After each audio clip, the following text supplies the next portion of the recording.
के पायलट ने मेडे कॉल दिया था पहले और उसके बाद फ्लाइट जो है continue to deteriorate to control the flight from descending और कंटिन्यू क्लाइंबिंग। ये दोनों ही चीज़ नहीं हो पा रहा था।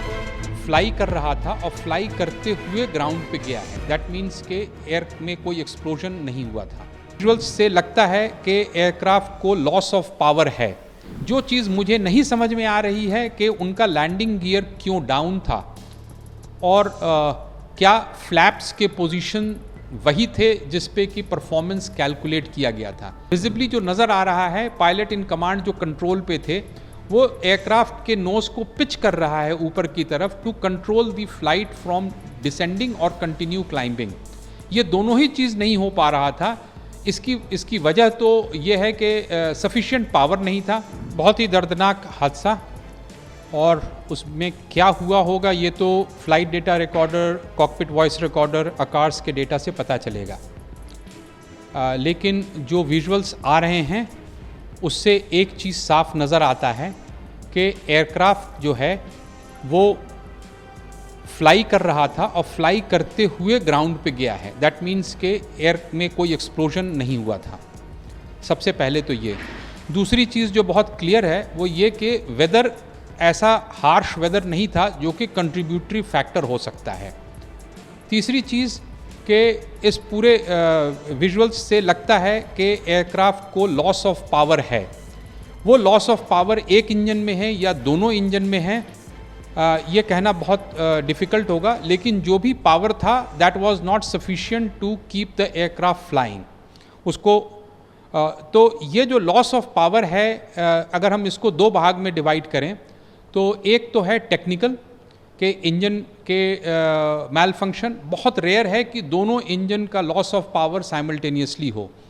दूसरा है जैसा कि वो हडसन रिवर वाले में हुआ था, loss of power on both engines हुआ था, but that was due to bird strike के वजह से हुआ था। दोनों इंजन लॉस हो गए थे। ये इंजन एयरबस 320 से बहुत बड़ा है और बर्ड हिट से भी दोनों इंजन का स्ट्रेट अवे एक साथ ख़त्म होना in 1 minute duration is very rare. So it's very difficult to say कि टेक्निकल फॉल्ट ऐसा क्या हो सकता है जो कि दोनों इंजन के पावर को लॉस करेगा। क्या इतने बड़े बर्ड एक्टिविटी वहाँ पर थे? वैसे अहमदाबाद एयरपोर्ट में बर्ड्स बहुत हैं, लेकिन क्या वो इतने ज़्यादा थे कि एयरबस बोइंग 787 जैसे जहाज़ के दोनों इंजन को एक साथ ख़त्म कर सकता है? Quite unlikely, but that is one of the possibility. अभी खबर ये है कि पायलट ने मेडे कॉल दिया था। इसका मतलब ये है कि जो भी फेलियर था वो पायलट के कॉकपिट में दिखा था। अगर वो दिखा था दैट मीन्स कि वो टेक्निकली उसमें वो फॉल्ट नज़र आया और उसको ये लोग कॉम्बैट करते हुए एयरबॉर्न हुए। जो चीज़ मुझे नहीं समझ में आ रही है कि उनका लैंडिंग गियर क्यों डाउन था और क्या फ्लैप्स के पोजीशन वही थे जिस पे कि परफॉर्मेंस कैलकुलेट किया गया था। फ्लैप्स एक विंग्स के पीछे में एक डिवाइस होता है जो कि लिफ्ट को बढ़ाता है।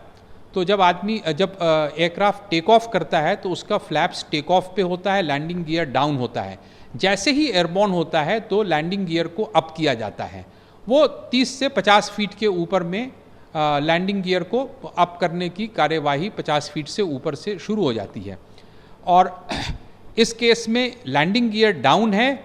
पॉसिबिलिटी के एयरक्राफ्ट का engine power loss was detected before hand.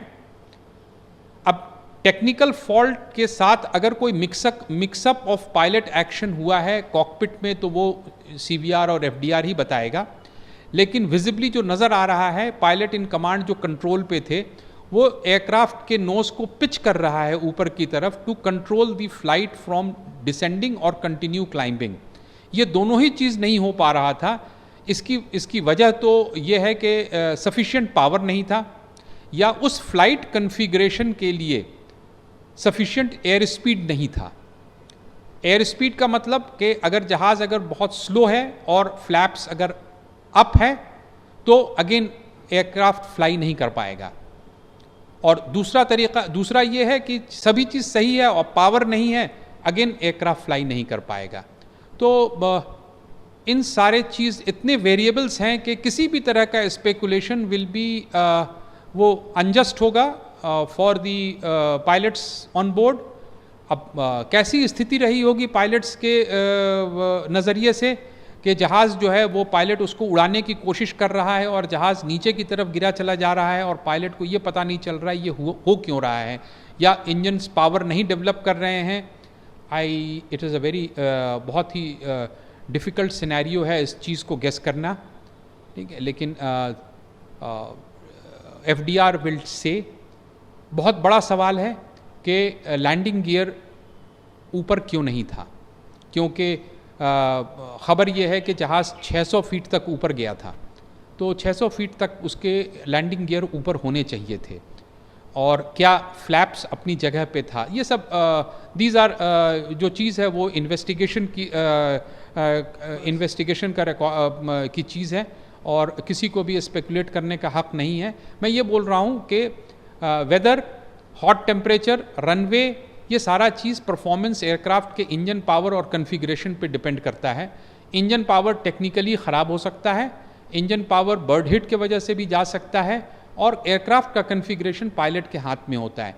क्या एक प्रॉब्लम था या मल्टीपल प्रॉब्लम था, अभी कोई कुछ नहीं कहा जा सकता। फ्लाइट ड्यूरेशन के हिसाब से फ्यूल कैलकुलेट करके फ्यूल ऑन बोर्ड लिया जाता है, और फ्यूल इतने 8-9 घंटे की फ़्लाइट के लिए 80-90 टन फ्यूल जो लिया जाएगा, उसके ये जहाज़ उसके लिए फुल्ली कैपेबल है। सिंगल इंजन एयरक्राफ्ट पे भी टेक ऑफ करने के लिए कैपेबल है।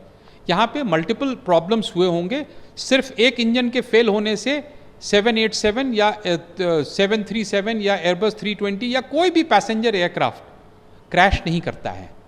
सो इट इज़ ये फ्यूल ऑब्वियसली जाहिर है इतना डिस्टेंस है तो फ्यूल ज़्यादा लिया गया होगा, और फ्यूल ज़्यादा नहीं रिक्वायर्ड होता है ज़्यादा, तो उसी के हिसाब से लिया गया है। ग्राउंड से कोई असिस्टेंस नहीं मिल सकता था, एक्सेप्ट कि ग्राउंड फोरवार्न कर सकता था। अगर जो बर्ड हिट का केस है, ये ग्राउंड्स में ऑब्जर्वर्स होते हैं, वो बोलते हैं कि आप अभी टेक ऑफ नहीं करें, अभी बर्ड्स हैं टेक ऑफ पाथ पे। अगर उसके अलावा ग्राउंड कोई असिस्टेंस नहीं दे सकता था, ये बात तो बिल्कुल क्लियर है। दूसरी चीज़, पायलट से चूक हुई थी या नहीं हुई थी, it is very difficult to say, and it will be wrong to say at this time.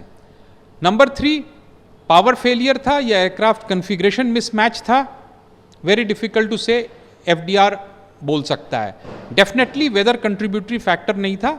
हाँ, हॉट टेम्परेचर होने के वजह से परफॉर्मेंस थोड़ा डिग्रेड होता है, but they all cater for it. It is not, ये ऐसी चीज़ नहीं है जिसके वजह से एक्सीडेंट हो जाता है। तो ना फ्यूल, ना एयरक्राफ्ट, ना टेक्नोलॉजी, एवरीथिंग इज़ गुड। ये वेदर भी सही था, तो काफ़ी बैफलिंग है कि लॉस ऑफ पावर था and why aircraft was not able to maintain a climbing path. मेरे याद से इससे बड़ी दुर्घटना ऑन टेक ऑफ लेग और कोई दूसरा तो है नहीं, और एयरबस ये बोइंग 787 के लिए भी ये सबसे बड़ी दुर्घटना है, और ऑब्वियसली ये टेक ऑफ के बाद हुआ है, तो ज़मीन पर भी बहुत सारे लोगों का जान माल गया है।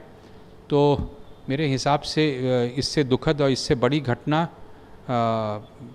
लास्ट डिकेड में तो नज़र नहीं आती है। इन्वेस्टिगेशन सारे एंगल्स को देखेगा, लेकिन जो विजुअल्स आप हमें दिखा रहे हैं उसमें किसी भी तरह का इस तरह का बैटरी एक्सप्लोजन वगैरह कोई चीज़ नज़र नहीं आता है, और उससे एयरक्राफ्ट के पावर लॉस से कोई सरोकार नहीं है। एक तो ये टेक्नोलॉजिकली एयरक्राफ्ट बहुत प्रोवन है, पायलट्स ट्रेंड हैं, लेकिन उसके बावजूद पार्ट ऑफ द गेम है कि इस पर्टिकुलर एविएशन में कुछ चीज़ें होती हैं जो कि ह्यूमैनिटी पहली बार देखता है, और फिर उसके बचाव में चीज़ें की जाती हैं। लेकिन यहाँ पे ये है कि पायलट ने मेडे कॉल दिया था पहले, और उसके बाद फ्लाइट जो है कंटिन्यू टू डिटोरिएट। क्या मेडे कॉल करने के बाद there have been few more mistakes, because it is likelihood when as a pilot seated in the cockpit आप देख रहे हैं कि एयरक्राफ्ट जो है वो फ्लाइबल नहीं है, तो क्या आप वही एक्शन करते हैं जो कि उस वक्त करना चाहिए या नहीं करना चाहिए, subject of investigation, and it is very difficult to comment कि क्या सही है और क्या गलत उस वक्त हुआ था, अनलेस आपके पास DFDR, CVR, आकार्स के रिपोर्ट नहीं आएंगे। प्रभातखबर.com, विश्वास वही, रफ्तार नहीं।